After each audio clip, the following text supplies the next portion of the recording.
Penuntun Saat Teduh Sinode Gereja Kristen Jakarta, Rabu 22 Desember 2021. Berani karena benar. Mazmur 35 ayat 17-28. Sampai berapa lama Tuhan, Engkau memandangi saja? Selamatkanlah jiwaku dari perusakan mereka, nyawaku dari singa-singa muda. Aku mau menyanyikan syukur kepadamu dalam jemaah yang besar. Di tengah-tengah rakyat yang banyak, aku mau memuji-muji Engkau. Janganlah sekali-kali bersukacita atas aku, orang-orang yang memusuhi aku tanpa sebab, atau mengedip-ngedipkan mata orang-orang yang membenci aku tanpa alasan. Karena mereka tidak membicarakan damai, dan terhadap orang-orang yang rukun di negeri, mereka merancangkan penipuan. Mereka membuka mulutnya lebar-lebar terhadap aku dan berkata, "Syukur, syukur, mata kami telah melihatnya. Engkau telah melihatnya, Tuhan.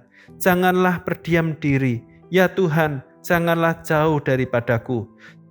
Terjagalah dan bangunlah membela hakku, membela perkaraku, ya Allahku dan Tuhanku.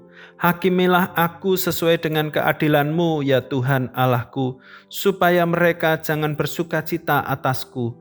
Janganlah mereka berkata dalam hatinya, syukur, itulah keinginan kami, dan janganlah mereka berkata, kami telah menelannya.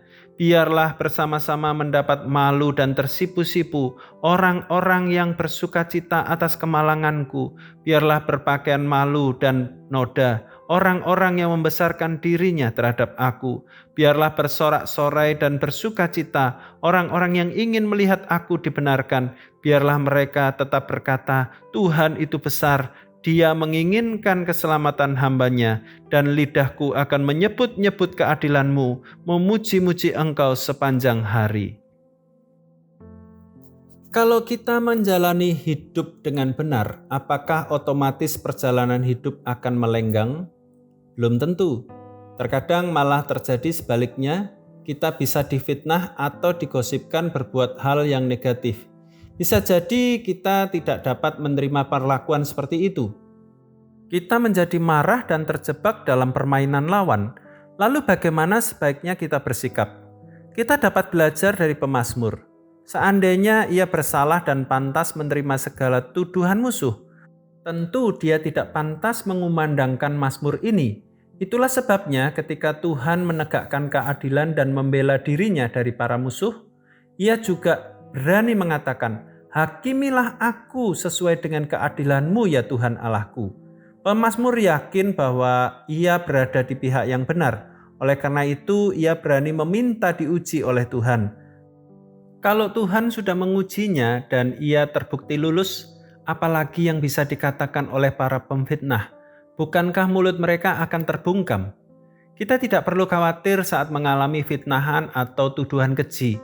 Tuhan pasti membela kita kalau kita benar di hadapan Tuhan. Jangan tergesa-gesa membela diri dengan hikmat kita sendiri. Lebih baik berdiam diri dan tetap hidup dalam kebenaran. Kadang Tuhan mengirimkan orang lain yang akan membela kita. Kejahatan yang dituduhkan oleh musuh kita pun akan terbongkar kepalsuannya. Apabila kita terlalu bersemangat membela diri sendiri, bisa jadi kita akan semakin dicurigai bersalah dan sedang menutupi kesalahan. Biarkanlah Tuhan yang membela kita. Entah emas, entah loyang, hal itu dapat dibuktikan dengan membakarnya. Tuhan Yesus memberkati.